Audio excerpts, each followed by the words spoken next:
need to put that in writing so I can show that to my wife.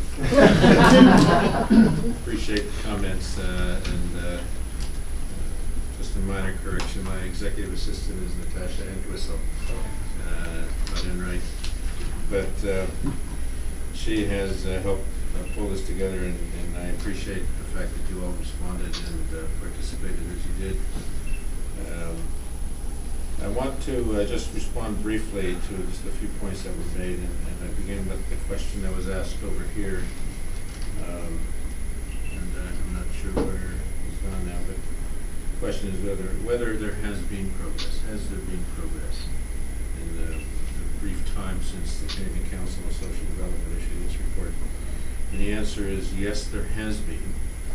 And actually, over time since contact, there has been progress, but there have been slidebacks too, and we need to keep that in mind. And I remind you that when Columbus arrived in the Americas, he was responsible for an intense period of massacre of Indigenous people for a period of almost 20 years, such that the Pope intervened and ordered a dialogue be held to answer the question of whether or not Indigenous people were even human, because it was on the basis that they were not human that Columbus justified the massacre of what many estimate to be around 19 million people, but could be even higher because of the totally inadequate records that exist for that period of time.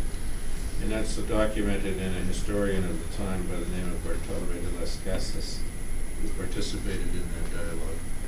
And it was finally resolved in 1521 that indeed Indigenous people were human. But has there been progress since then? We need to keep in mind that progress sometimes depends on where you start from. And the point that Gabrielle made about we need to look beyond the statistics is very important. We get caught up in statistics so much, in fact, that we sometimes lump everybody into the data. Indigenous people are not all the negative victims of the data. And I did a presentation not that long ago in which I reminded people that when we talk about the fact that there are so many people, young Indigenous people, who are incarcerated, we also have to keep in mind that there are many more who are not, and have never been, and will never get in trouble with the law, and have never been in trouble with the law, and who are succeeding in schools and universities, and who are contributing to society. And so we need to make sure that our analysis and our commentary and thinking going forward is balanced, because otherwise we tend to continue to see Indigenous people as a poor, sympathetic, inducing crowd of people out there that can hold them back. With our best of intentions, we can end up holding those young people back because we think of them as poor, the poor Indian attitude. The point that Nathan made is a very important one, and I always mention this as well, that the federal government was very quick to move forward verbally to adopt principles that look like they're making progress and want to make progress in the Aboriginal file. It's political jargon and government jargon. And so to be able to say that they're doing something, and one of them is, of course, the stated intention to adopt the UN Declaration on the Rights of Indigenous People at the United Nations. But the real question is, how are they going to do that? What are they going to do about that? What are they going to do to implement that? Because that document, in and of itself, does not affect change. It's a declaration. And as a UN document, a declaration is at the lowest end of UN documents. And it needs further work of action in order to be implemented. And in many ways, it's like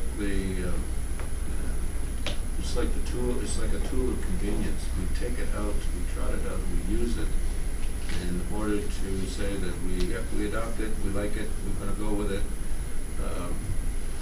But then if we don't do anything with it, or don't do anything about it, it means nothing. Because it really is calling upon government, like our calls to action call upon government to do things. And if you don't do what it calls upon you to do, then adopting it means nothing. And you have to do what it calls upon you to do. And a single government, or neither the federal government nor each of the provinces can do what all the UN Declaration calls for it to do. And there are lots of entities that need to pull together, but somebody has to get it started, and somebody has to make sure that it's followed through. And it's a starting point. That's really all it is. And I want to also acknowledge that you all come from diverse interests, and that's reflected in some of the comments and thoughts here. And you haven't developed a universality yet in terms of context and understanding. That's why you need to maintain this dialogue. You need to maintain a common effort to try to understand, come to terms with, and begin to look at how you can affect change throughout society. Because the most common question we continue to get as former commissioners is, what can we do about this? And my answer to everybody who asks us is read the calls to action. Read the calls to action. And pick one, or two, or three, that you can do something about, and do what you can with it, or with them. Because it's only through that we will affect the change that we need to see. If we do nothing else, if government does nothing else, the people of this country will be able to make considerable change in the way things are going on. And the other force that we need to ensure holds up its end of the educational role here we didn't really talk about much, and that's the role of the media. Media has been, in some ways, the most helpful to the communication of the work of the TRC, but it's also been sometimes the most unhelpful because it betrays a sense of impatience about what is a very complicated set of issues. And what I've said many times is that getting to the truth is hard. Getting to reconciliation will be harder. And it took 7 generations to create this mess, this relationship, this negativity, this environment. It may take us that long, I hope not, but it may take us that long to get to a point of a mutually respectful relationship. But we have to recognize that we cannot give up. We have to persevere, just as those who created the residential schools and who created the movement to change Indigenous people into what they were not, always persevered in the face of failure. We must also persevere, those of us who believe in reconciliation, whatever that means to you.